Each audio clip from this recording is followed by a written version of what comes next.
Yo les dije que hoy íbamos a hablar de probablemente el tema del que más me gusta hablar, y el tema de las películas, que son los libros. Por eso ven aquí dos, a quienes están viendo en video, dos pilas de libros, los libros que Andrés trajo y mis libros de política, que este es un podcast de política.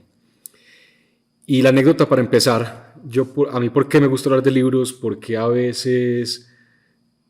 muchas veces, antes lo hacía más y quiero volver a hacerlo, y es porque publico sobre libros en Instagram y en Twitter y en otras redes sociales, especialmente en Instagram.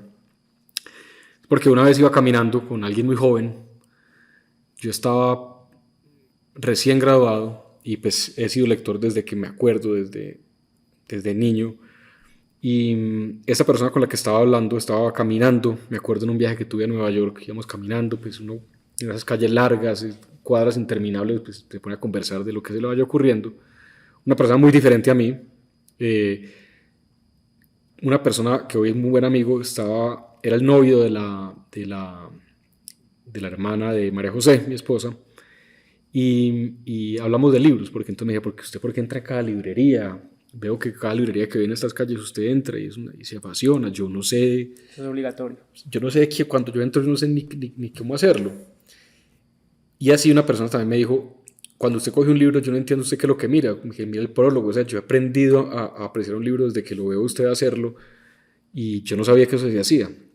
Entonces esta persona me dijo algo que me quedó marcado y es, yo en parte no leo porque no sé qué leer. Y me gustaría que alguien me recomendara qué leer. Te estoy hablando por ahí del año 2012, si acaso, 2011, 2012. Okay. Creo que no había Instagram en ese momento, había Facebook. No sé si había Instagram, pues de pronto alguien ahí nos hace check-in. Sí. Y ese día yo dije, pucha, sí, de pronto, sí es bueno recomendar, no como un ejercicio de pedantería intelectual, de yo me leo tantos libros al año, o yo leo mucho, sino hay mucha gente que de pronto necesita una recomendación. Yo muchas veces leo por recomendaciones. Bueno, entonces hoy este capítulo, libros de política. Andrés es un buen amigo. Andrés Jiménez no únicamente ha forjado como una reputación o, como ahora dicen, una marca personal alrededor de ser alguien que en redes sociales habla de libros.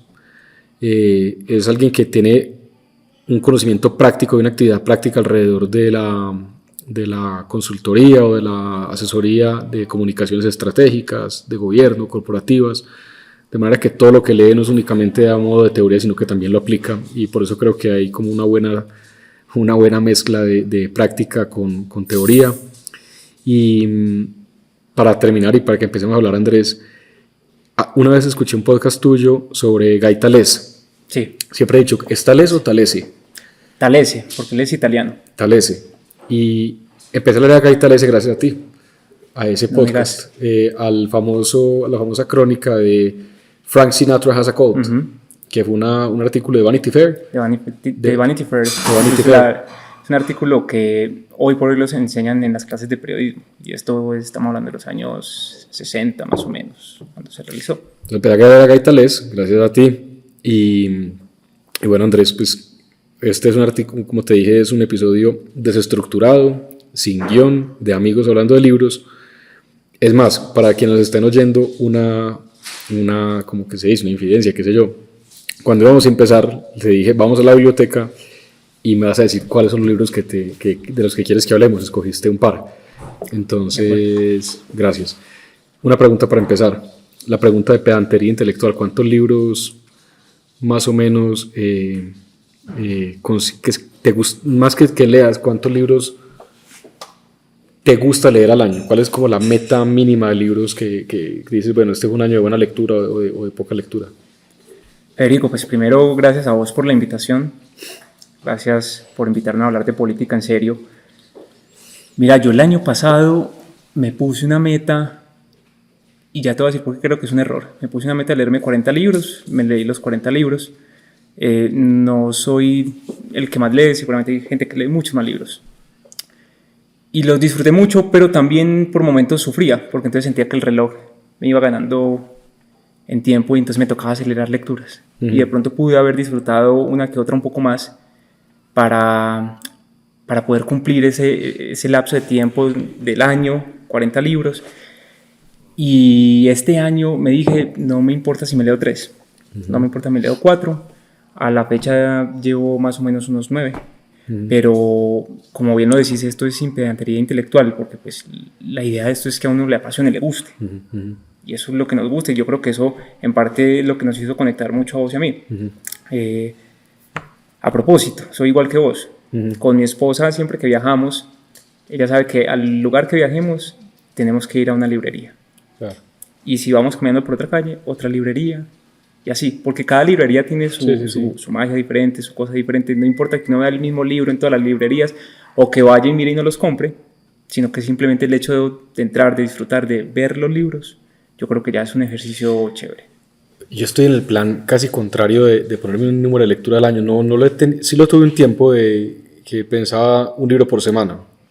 Lo tuve un tiempo, creo que lo cumplí durante un año. También cosa la cual me arrepiento, digo, es una tontería, eso no tiene ningún sentido. Pero también oyendo a podcasts de lectores, estoy en el plan casi contrario, casi rebelde, de decir, quiero leer menos. Quiero repetir libros que ya he leído, quiero releerlos con mayor énfasis, subrayando más, tomando más notas, quiero entender más a ese autor y quiero leer menos libros al año. Leer mejores libros, pero menos libros al año. Y abandonar ese asunto de las metas, de Goodreads, de cuántos libros te quieres leer en un año. Me he puesto en ese plan. Otra pregunta que te quería hacer, y sabes que esto es una conversación, no es una entrevista, pero... Tranquilo. De 10 libros que compres al año, de 30 libros que compres al año, ¿cuántos de esos son de literatura política? Yo creo que alrededor del 30% de los libros que yo compro tienen que ver con política. Y sea presentados con libros como no ficción, o sean novelas, tienen por detrás algo de política. Yo creo que la política en ese sentido fue, y si vos vas a ver, el siglo XX está plagado de obras literarias políticas, del nazismo, del fascismo, del imperialismo, y grandes autores, que incluso por acá tenemos un par, son muy reconocidos precisamente por hablar de política. Entonces yo creo que el escritor, o la mayoría de los escritores que leo, no logran separar esa visión política que tienen del mundo, que es una visión muy propia de la época en la que vivieron. Entonces Orwell tiene una visión política muy de su construcción, de la época en que vivió, pero creo que los buenos escritores siempre como que dejan por ahí alguna estela de política en sus libros, ¿sabes? Es que es algo de lo que no se puede separar. Sí. Digamos, la literatura política no cabe en una sola casilla, por así decirlo, ¿cierto? Pues va desde la novela de no ficción, que toca temas políticos, hasta las memorias, que es un género como muy recurrente y muy importante. Y hay otro tipo de literatura política, confieso que cada vez me gusta más, es la del chisme político. Y te voy a decir por qué. Paul Johnson, que es probablemente el historiador que más me gusta, el historiador que más disfruto, porque mezcla historia, rigor histórico con periodismo, tiene como esa mezcla. O sea, no es un historiador académico y tampoco es un periodista neto, sino que es una mezcla de historiador con periodista. Por ahí tiene una frase diciendo que uno conoce más el carácter y las decisiones de las personas como conociendo los pequeños detalles de su comportamiento. Poquito la idea también de un chisme, pues, conociendo los chismes de cómo se comportaba, cómo se vestía, qué hacía en el día a día, cuáles eran sus hábitos, cómo trataba a la gente. Y me ha gustado adentrarme en la idea de entender esa faceta humana de los protagonistas políticos. Vamos a hablar de libros, no lo traje hoy, pero en un libro de Churchill, de Paul Johnson, me acuerdo que él le hizo la cuenta divertida de cuánto brandy se había tomado en la dirección de la Segunda Guerra Mundial. ¿Cuántas botellas de brandy se había tomado? ¿Y cuánto es ese número? Él hizo como una simulación de un cuarto de tantos metros por tantos metros, yo no recuerdo, y él dice, es un cuarto de 15 por 10, de 4 metros de altura, totalmente lleno de brandy. Eso fue lo que se tomó Churchill, algo así. Entonces yo creo que conociendo un poquito la faceta de los tomadores de decisión, los presidentes, ministros, embajadores, congresistas, incluso pues líderes empresariales que tienen una gran incidencia política, uno a veces entiende más de la historia y las decisiones que entendiendo como la historia larga. Entonces el chisme político me apasiona bastante, ¿sabes? Cada vez me gusta más. Es muy bueno, sin duda es supremamente interesante. Mira, por ejemplo, este libro, que sé que te gusta mucho. Vamos a empezar por el libro que tenés de primero. Momentos estelares de la humanidad. Momentos estelares de la humanidad de Stefan Zweig. De acuerdo. Para mí, Stefan Zweig puede ser el mejor escritor de perfiles de personajes importantes en la historia. Sí, sí. Y la historia política que tiene Zweig en este libro, o una de las tantas que tiene, es la batalla de Waterloo. Claro. Con un capítulo que es de un poquito chisme político de la época. Es muy bonita porque él se concentra, y todos conocemos a Napoleón, ¿cierto? Pero de pronto no todos conocemos a Grouchy. Y él basa su historia en Grouchy. ¿Y cuál es el quid del asunto que cuenta Zweig en el capítulo dedicado a Napoleón y a la derrota en Waterloo? Y es que él tenía un mariscal tan obediente que precisamente esa obediencia como obcecada fue lo que llevó a que Napoleón perdiera Waterloo. Porque Napoleón comete un error estratégico al enviar la caballería por un lado, él irse por otro, y con eso le da pie a que sus adversarios puedan contraatacar. Un montón de gente le dice a Grouchy: oiga, creo que se cometió un error, tenemos que devolvernos otra vez a apoyar a Napoleón. Pero Grouchy, como era tan obediente, no fue capaz de desacatar esa orden. Y eso se ha cambiado toda la historia del planeta. En contra de su sentido común y de su conocimiento militar, claro. Así es. Sí.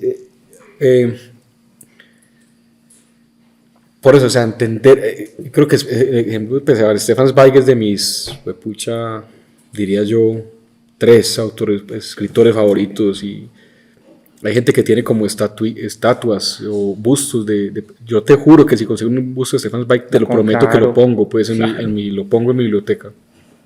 Tengo el de Lincoln, y si consigo el de Stefan Zweig, o alguien que esté viendo me dice dónde puede conseguir, no lo hace llegar, porque yo lo tendría en mi biblioteca. Stefan Zweig a mí me fascina, Stefan Zweig a mí me apasiona, y no la moda de Stefan Zweig de ahora. Yo leo a Stefan Zweig desde hace mucho rato. Momentos estelares de la humanidad es de mis libros favoritos. Me llama mucho la atención que lo hubieras traído. Es el libro que yo más he regalado, además. Es el que yo más he regalado.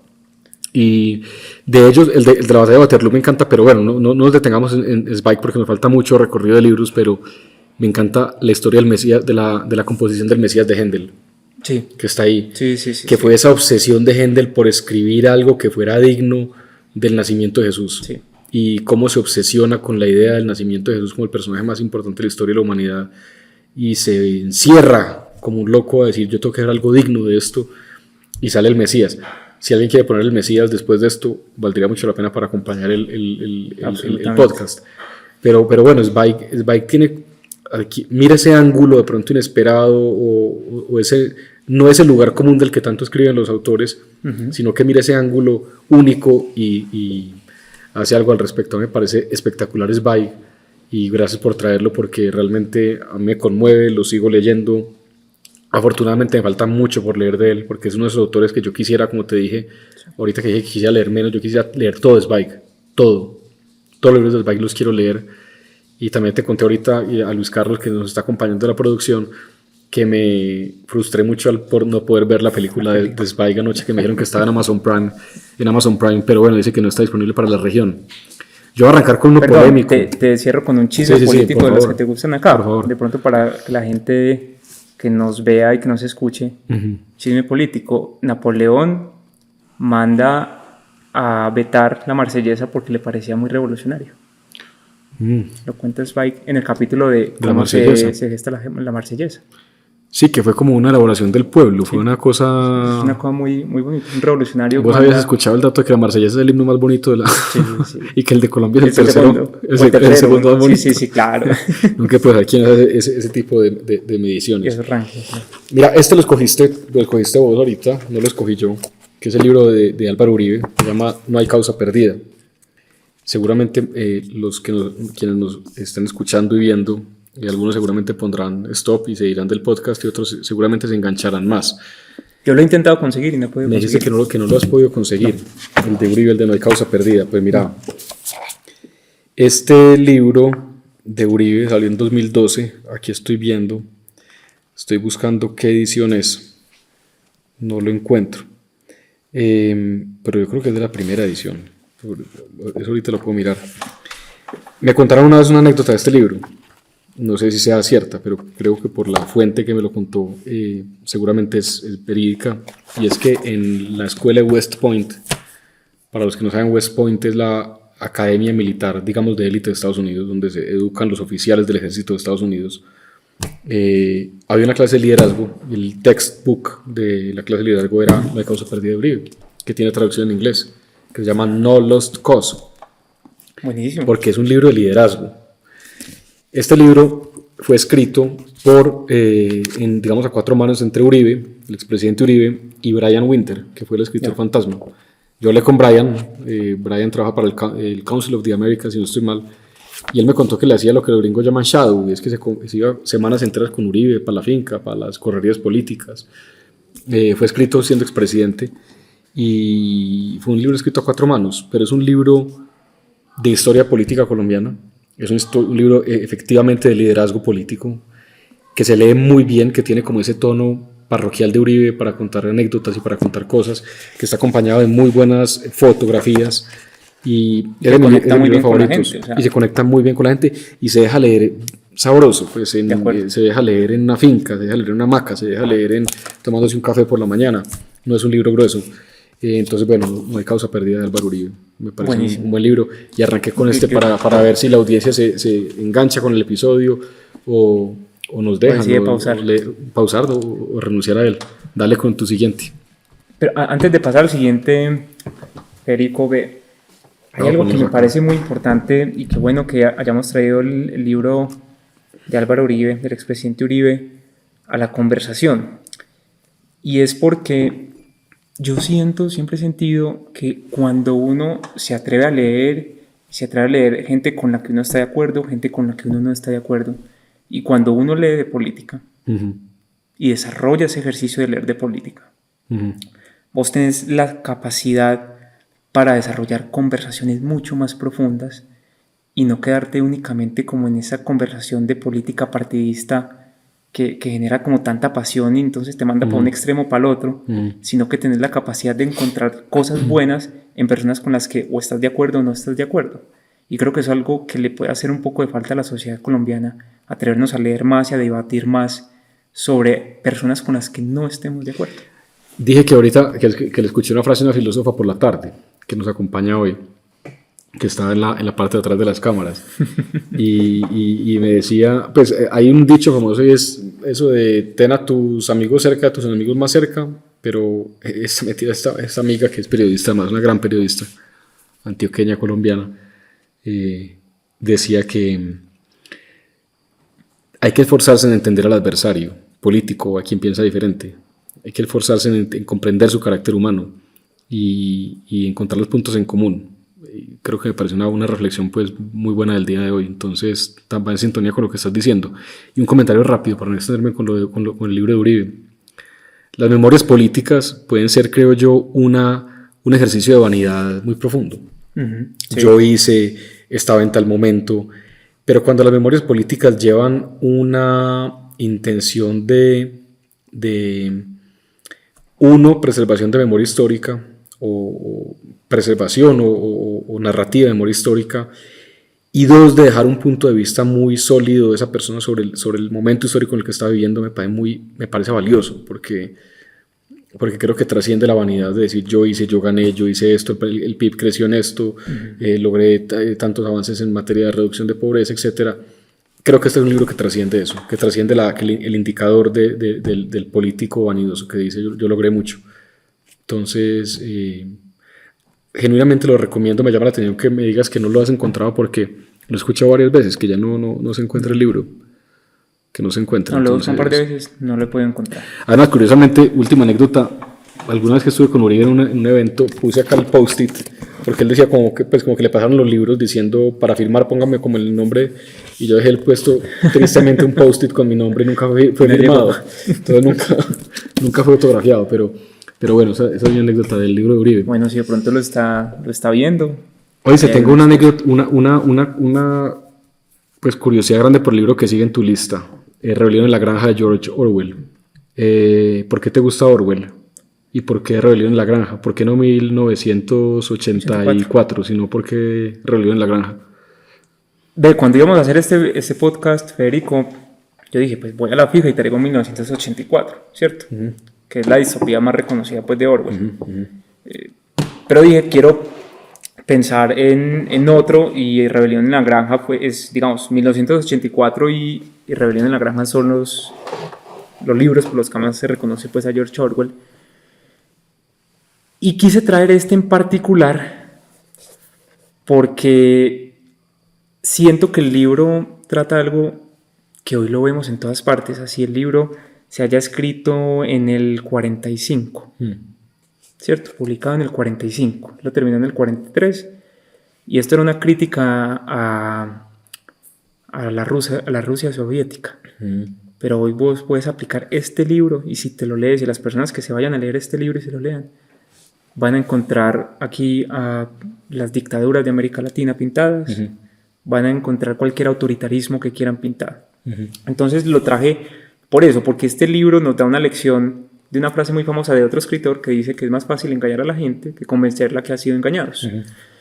Y la historia que hay detrás es una rebelión que proponen unos animales en una granja, uh-huh. liderados por cerdos, uh-huh. para sacar al señor Jones, que era el propietario de la granja. El granjero. Uh-huh. Porque ellos decían que todo lo humano es peligro, todo lo humano es malo, todo lo humano nos quiere hacer daño, y vamos a votar a este man para crear un mundo mejor, uh-huh.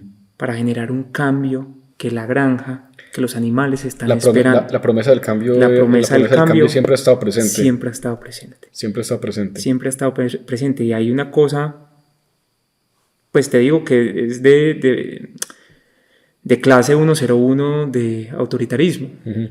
La promesa de hoy es el impuesto de mañana. Eso pues es de ahí. Sí, claro. Todas las promesas tienen una fuente. Exactamente. Y entonces, mira, este libro, que se lo rechazaron 4 veces porque no había mucha libertad de prensa en esa época, uh-huh. para no criticar, y porque Inglaterra no criticaba tanto a la Rusia soviética en los 40, aparte de Churchill, ¿cierto? Este libro es muy interesante porque va mostrando cómo se va degradando los autoritarismos, y lo pone con un ejemplo muy bonito. Entonces los cerdos, que eran como los más inteligentes, sacan como 7 mandamientos.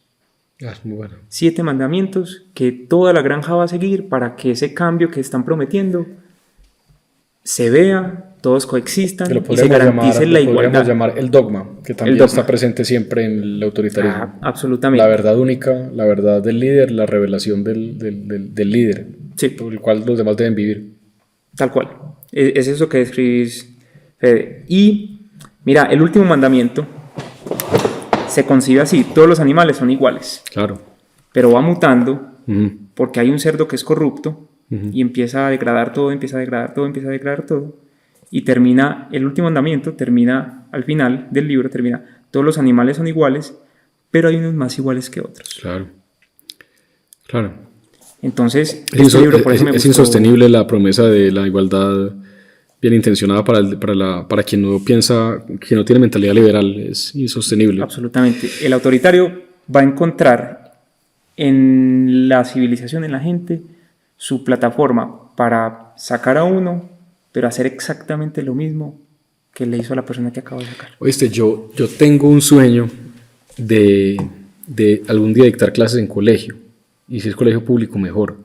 Buenísimo. Algún día ojalá pueda lograr cumplir ese sueño, y me gustaría hacer leer, pues eso suena un poquito autoritario, o proponer como una lectura a Rebelión en la Granja de Orwell a los estudiantes de sexto, y que escribieran un ensayo corto, una página sobre sus impresiones de Rebelión en la Granja, y volverlo a proponer como lectura para el último grado del colegio y ver cómo cambia su impresión sobre esto.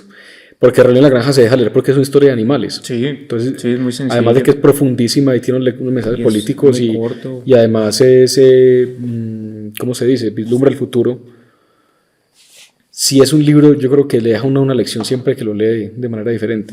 Para mí también Rebelión en la Granja fue un gran libro y Orwell es uno de esos autores que me encanta. Hay uno de Orwell que me gusta mucho que es Why I Write, porque escribo. Buenísimo. Y habla de la corrupción en el lenguaje, que también es una de las características de los autoritarios, es que todo le cambia el sentido a las palabras, le cambia el sentido a los términos. Bueno, en fin. Si lo crees con un poco de picante, se corre un poco la línea ética. Sí, se corre la línea ética, esa es una de las maneras de explicar cómo el lenguaje se corrompe, de que Orwell empiezan lo dijo. Esos sutiles cambios, sí. ¿De cuál te gustaría que te hablara? Tenemos el de Kissinger de liderazgo, Sumisión de Michel Houellebecq, Mauricio García Villegas y Gabriel García Márquez, El general en su laberinto. ¿De cuál quieres que comente alguna idea de estos 4? Tengamos a Gabo un poco más para el final para que la gente se nos quede. Vámonos con Sumisión. Tremendo. Entonces Sumisión fue una revelación. Yo no conocía a Michel Houellebecq, los francoparlantes corregirán la pronunciación. Oíste, este libro es un libro que leímos juntos, sí. Tú y yo en una tertulia en la cual estamos, sí. Leemos un librito cada 2 meses más o menos, sí. Y lo comentamos. Este autor, muchos han dicho que es el próximo Nobel de literatura, lo siguen anunciando y nunca ocurre. Es un rebelde total. Es un tipo que desprecia las normas y desprecia digamos, lo establecido. Y ese librito habla sobre, no librito, es un libro porque no es tan corto. Esta novela habla sobre una eventual toma de un régimen islámico fundamentalista en Francia. Así es. Y cuentan cómo hay una gradualidad para llegar a esto y cómo se toma realmente un régimen musulmán, la política francesa y la política europea. Y cuando leí este libro pensé en 2 cosas. Es una gran novela, yo genuinamente la recomiendo. Michel Houellebecq es un escritor sensacional. Recomendadísimo. Es un guión de cine. Haría 2 comentarios sobre esta novela. 1, a mí, y lo dije en nuestra tertulia, es un reflejo del hombre y de la mujer europea contemporánea. Un vacío espiritual gigante, un existencialismo profundo, arraigado, y cuando llega una promesa de satisfacción de ese afán espiritual, muchas personas lo compran por el desespero, y en el caso de la novela lo compran con una idea de la religión islámica. Esa fue una primera reflexión. La segunda reflexión del Beck es que siento que es premonitorio. Y siento que es premonitorio además porque leo con mucho interés. Lo último que leí fue de un artículo de Financial Times hablando de la crisis demográfica italiana, que ya está en números... Cae rojo. No, no sé que haya más grave de rojo. O sea, ya se incumple totalmente la tasa de ¿cómo se dice esto? De reemplazo. Ya se incumple totalmente. Entonces, no hay bono demográfico, no hay ni siquiera reemplazo en la tasa de natalidad italiana. La primera ministra Giorgia Meloni está tomando medidas para lograr que la gente tenga hijos, hace reducción de precios. Llamando gente a que se venga a vivir, ¿no? Me llama la atención porque hizo reducción de precios en artículos para bebés, como una medida de política pública, con un incentivo, y no lo ha logrado. No creo que lo logre a través de eso. Pero además, cuando uno va a la Europa de hoy, concretamente en España, y me llama la atención, en España también se siente mucho el envejecimiento de la población. Pero dicho eso, los musulmanes, no únicamente por su religión, sino por convicción, siguen creciendo demográficamente, y no es improbable que simplemente por números puedan ser mayoría, y por lo tanto puedan elegir un régimen islámico, y por lo tanto un fundamentalismo islámico pueda gobernar un país de Europa. Yo no lo veo como algo realmente improbable. Yo coincido con vos, yo creo que es un tema premonitorio Es un tema premonitorio, creo que va a pasar. Y hay una parte que lo hablamos incluso en esa tertulia muy interesante del libro, y es que ¿cuál es el ministerio por excelencia cuando uno habla acá en Colombia? Siempre es Hacienda. Hacienda es, digamos, como el más importante. El más importante. Sí, sin duda. En este libro, el ministerio más importante es el Ministerio de Educación.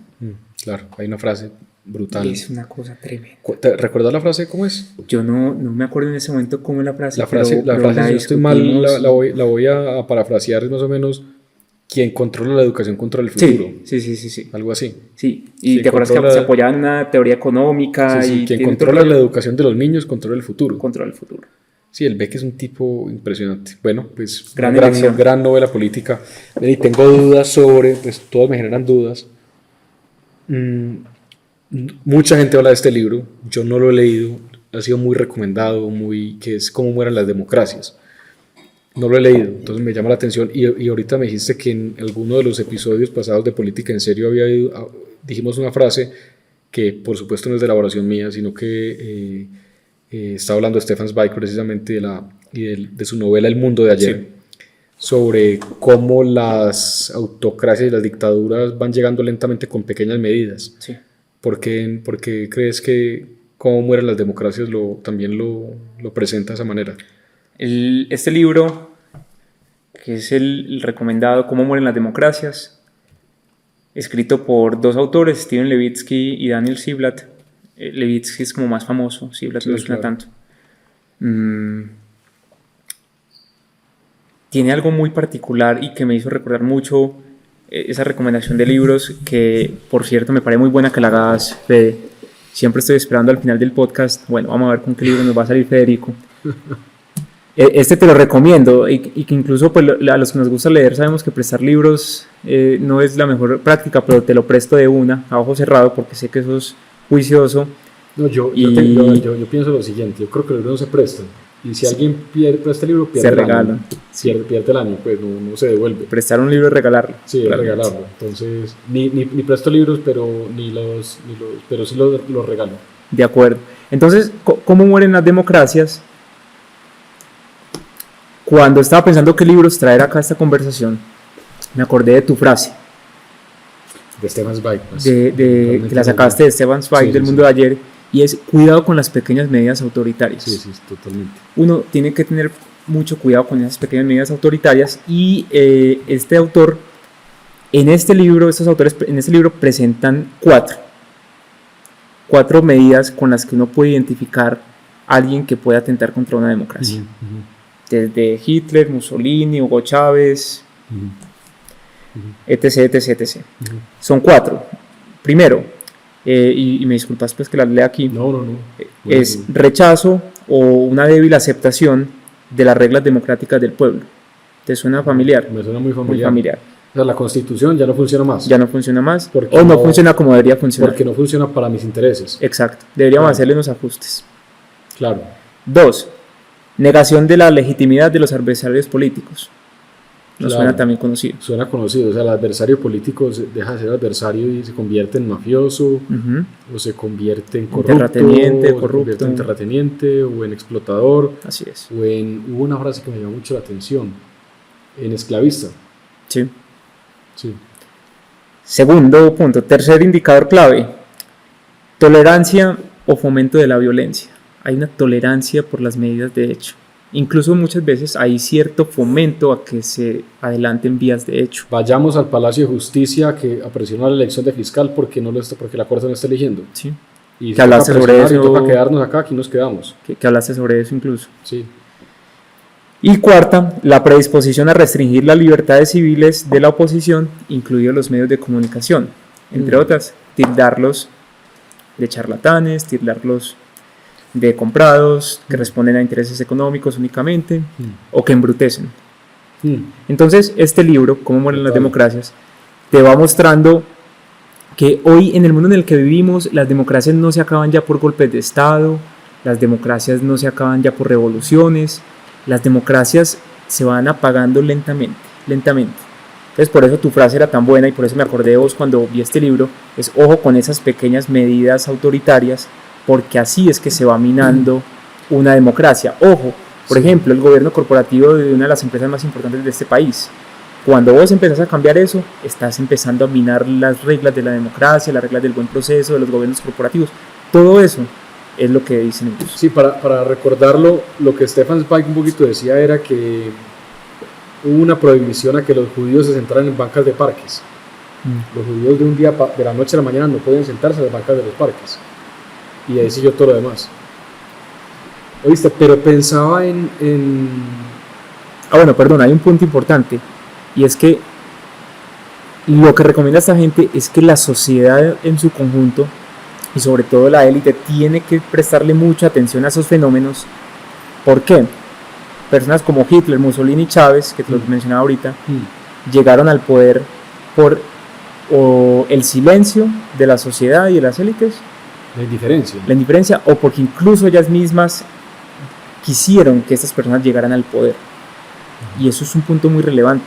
La sociedad siempre tiene que estar haciendo un ejercicio de veeduría de cómo se están comportando sus gobernantes, porque en la medida en que hacen esa veeduría les queda mucho más difícil. Y ahí te digo, podcasts como estos yo creo que son súper importantes para la sociedad, porque precisamente hacen una veeduría de eso. Entonces en eso te felicito. No, pensaba que a mí particularmente me escandaliza, pues, y me levanta alertas cuando un gobernante ataca a un periodista. No, cuando lo ridiculiza, cuando personaliza el debate. O sea, un presidente que tiene todos los medios, tiene toda el eco, matonea a un periodista. Eso a mí siempre me ha inquietado, porque creo que es como una de esas medidas autoritarias más evidentes y que demuestran el talante de alguien. Te voy a hablar rápidamente para ponerle aquí un poquito de aceleración a este podcast, sin ánimo pues de ir rápido, sino no es como no empieza a conversar de libros. No, claro, como de, ¿sabes qué quiero? Que los quienes nos están oyendo generosamente no pierdan el hilo, porque yo puedo entrar muy hondo en cada libro.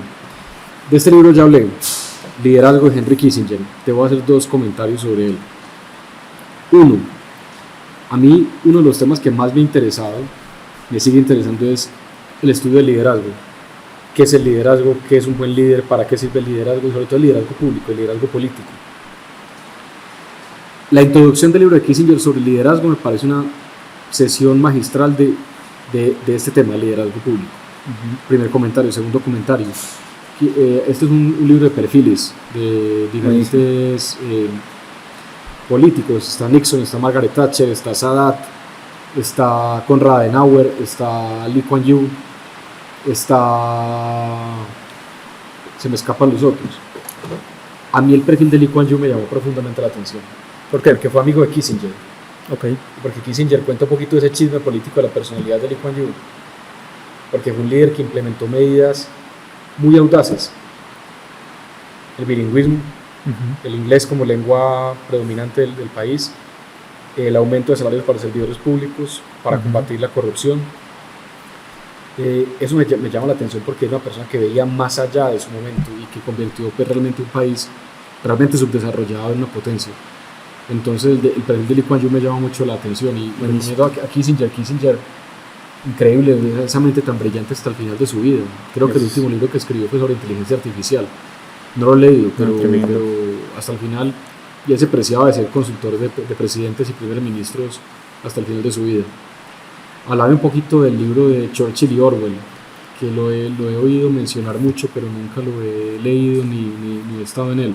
Hemos hablado de los dos en este episodio. Sí. Hemos hablado de Churchill, te lo mencioné, de Paul Johnson, y de Orwell con ¿por qué escribo? Rebelión en la Granja. ¿Y por qué escribo? Sí. Son 2 personas muy diferentes, ¿cierto? Orwell y Churchill. Pero son 2 personajes que incluso se llegaron a admirar mucho. No es de gratis que el personaje principal de 1984 se llame Winston. Bien.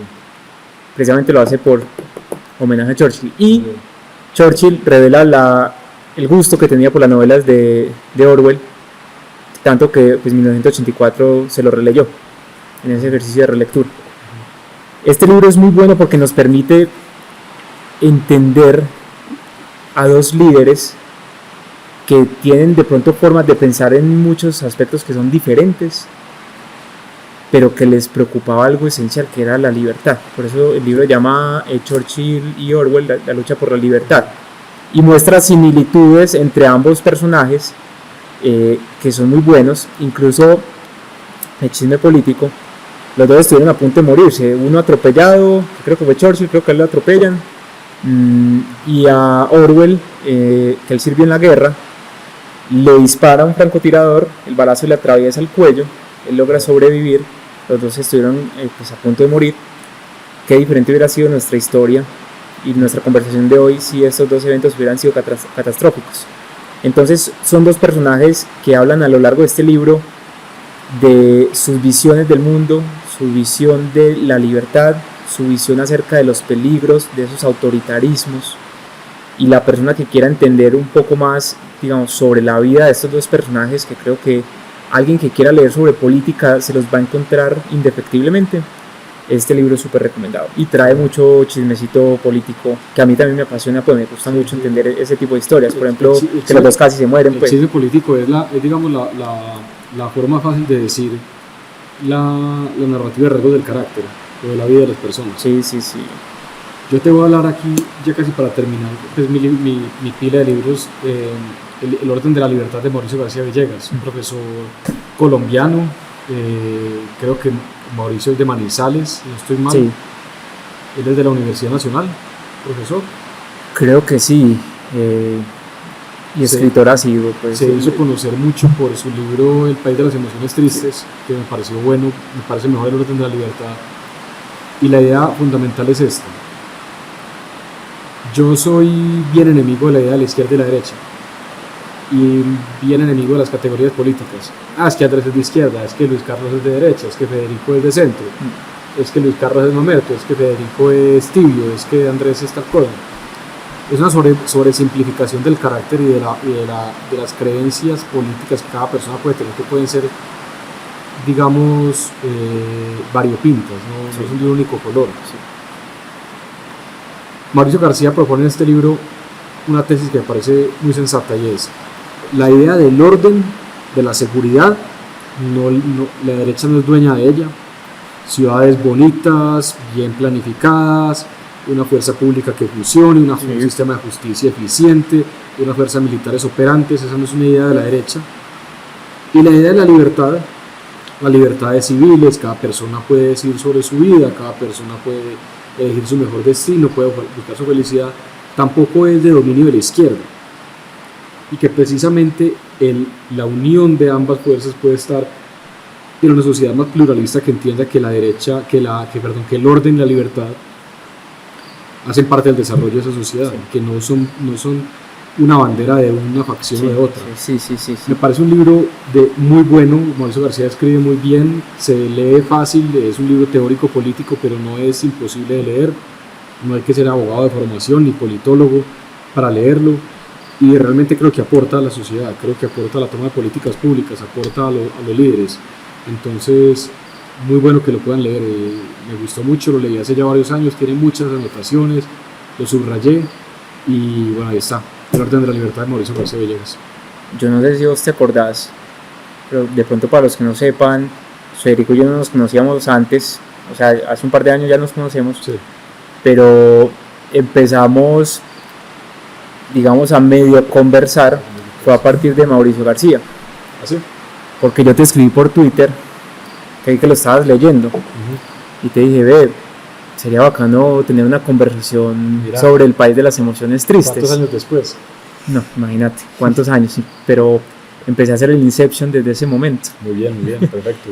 Imagínate, y entonces desde ahí nos empezamos a encontrar. Mauricio García, recomendadísimo, muy buena recomendación, Fede.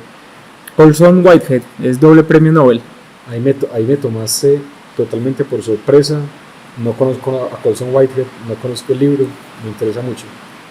Es buenísimo, es un libro corto. Este libro se llama Los chicos de la níquel.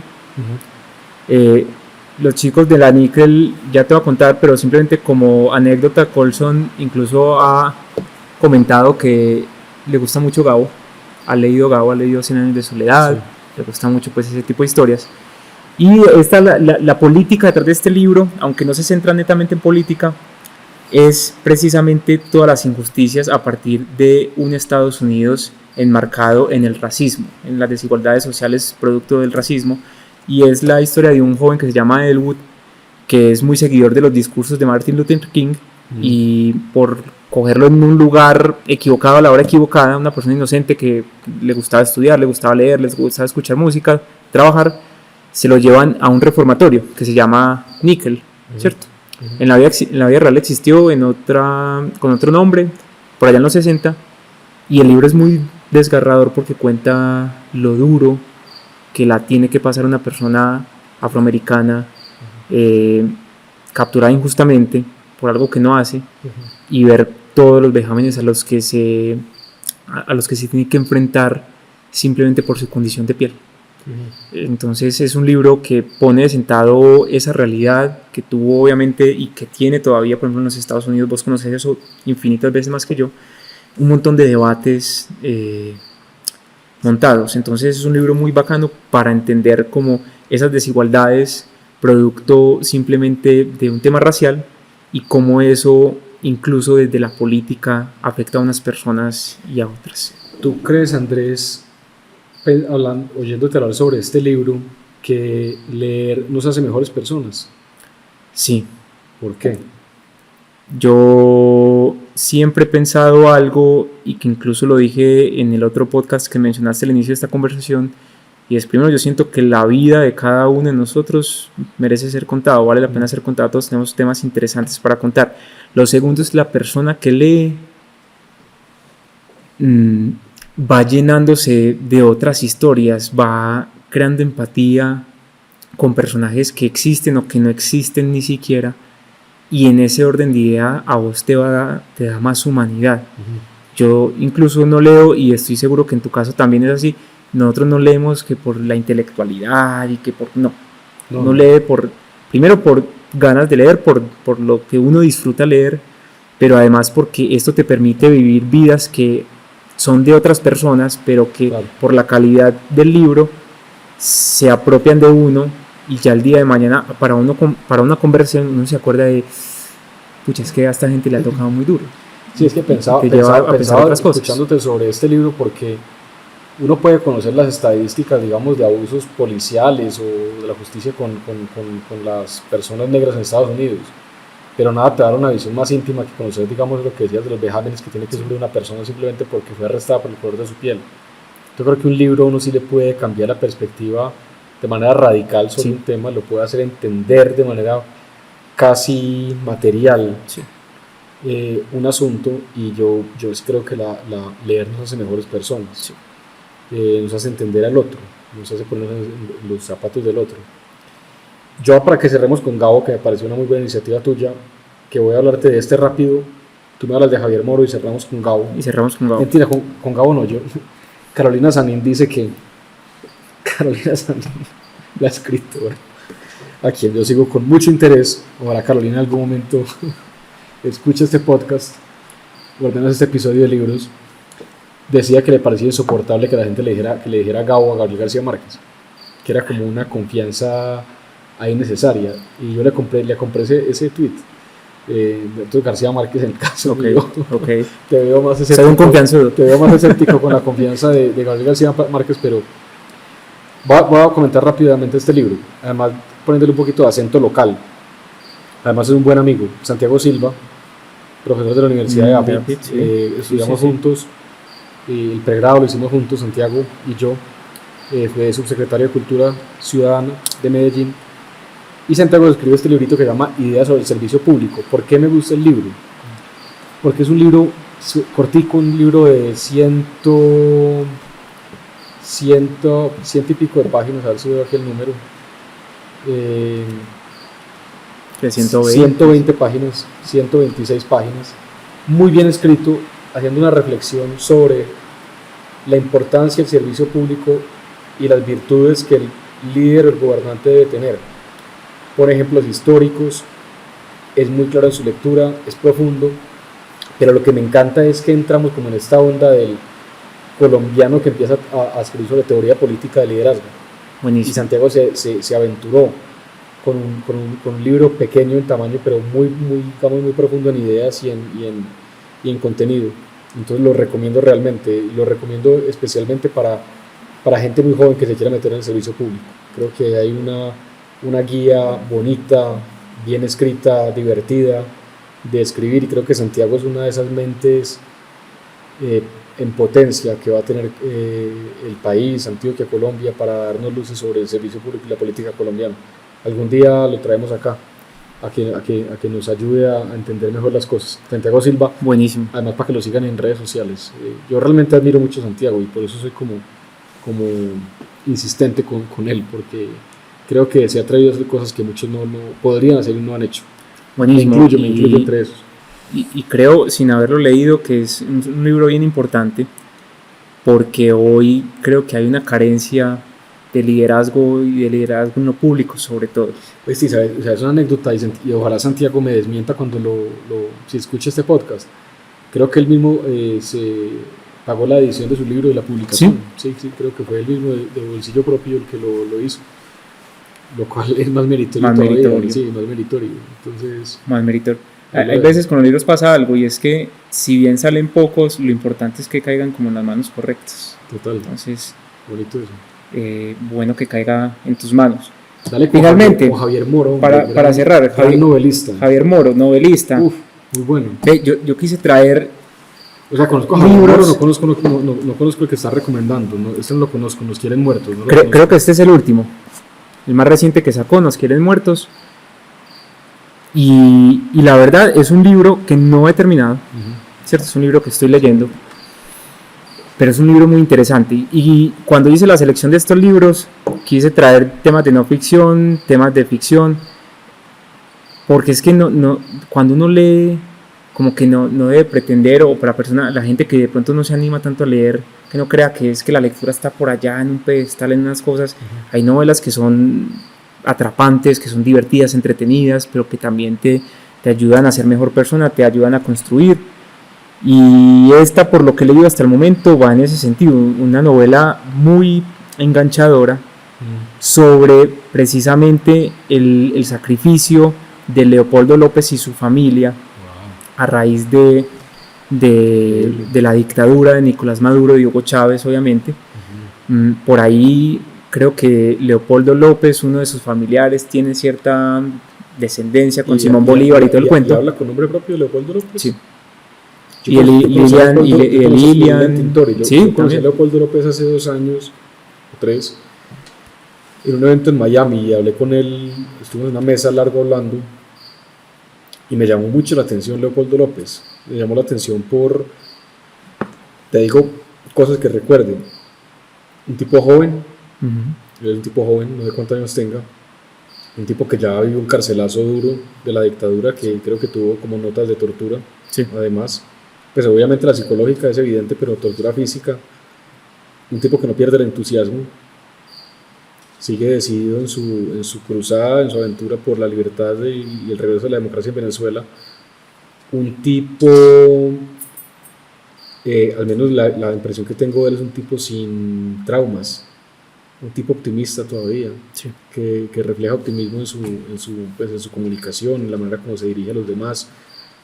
Y te digo el último rasgo que me llamó mucho la atención de Leopoldo López, un tipo que escucha.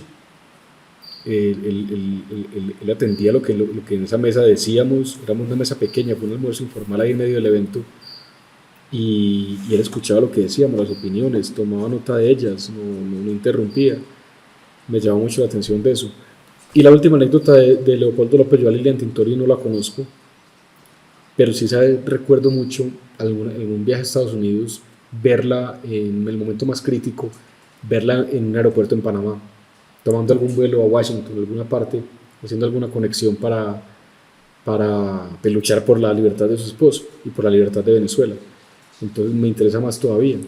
Y me llama la atención que digas porque vamos a rematar hablando de Bolívar, entonces me llama la atención que digas que hay como una... Qué interesante cómo terminamos. Y que habla, y que es descendiente de Bolívar. Tiene cierta descendencia, algún familiar de él, no recuerdo en ese momento, una tía, la mamá, algo así, tiene como que rasgos de descendencia de Simón Bolívar, Pero ya que mencionabas este libro, y para cerrar, Fede, simplemente decir, es una historia, hasta el momento va muy buena, como les digo, no lo he terminado de leer, pero también se concentra mucho en la familia de Leopoldo, porque muchas veces entonces tenemos a la figura, Claro. pero no tenemos a quienes lo acompañan.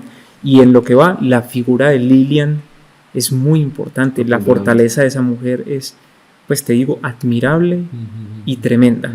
Entonces es un libro duro, es un libro complejo, es un libro que también siento que hace honor a las víctimas de la represión de la dictadura de Venezuela, y que para las personas que quieran, digamos, comprender más o recordar ese momento o aprender un poco más sobre ese momento de Venezuela, es muy interesante, la verdad. En lo que llevo es bien, bien interesante, y por eso lo quería destacar acá al final.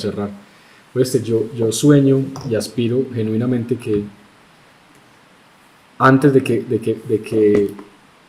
que muramos, veamos a Venezuela otra vez en regreso a la democracia. Ojalá. Es como una gran aspiración como latinoamericana, es que Ojalá. Venezuela vuelva a la democracia. Sí. Y ojalá nos toque estando vivos, y no que sea algo que se prolongue por más de lo que se ha extendido esa lo que yo considero es una dictadura pues rampante. Entonces, bueno, pero me dice que se hablaron con Gabriel García Márquez, con El General en su laberinto. Para mí, de los libros más impresionantes que he leído. Escuché el podcast de Ricardo, de Alejandro Gaviria con Ricardo Silva, sobre el último libro de Gabriel García Márquez, En agosto nos vemos, el cual también leí, y debo por ahí una crítica en redes sociales sobre eso, me gustó mucho. Creo que chévere, gustó, sí. Creo que también te gustó. Sí, está bueno. Gustó. Y creo que en el podcast que les escuché decían que este no era el mejor libro de Gabriel García Márquez, que era un libro un poquito seco. A mí me pareció un libro espectacular. Si a mis hijos, a mis nietos quisiera dejar un libro que leyeran sobre historia de Colombia, les daría este libro, El General en su laberinto. Me parece un libro fascinante. Entiendo que la investigación histórica que Gabriel García Márquez hizo para este libro fue muy profunda. Creo que esto me lo contó Gregorio Restrepo, que creo que estudió la ubicación de la luna en cierto momento para escribir simplemente una línea de cómo estaba la luna ubicada en un momento, simplemente para escribir cómo se posaba sobre el río Magdalena o algo así. La manera como mezcla el realismo mágico con la personalidad de Bolívar, cómo se vestía, la colonia que utilizaba, sus sentimientos, su relación con Manuelita, su viaje hacia Mompox. Es impresionante realmente. Y he leído algunos libros de Bolívar, pero este es conmovedor.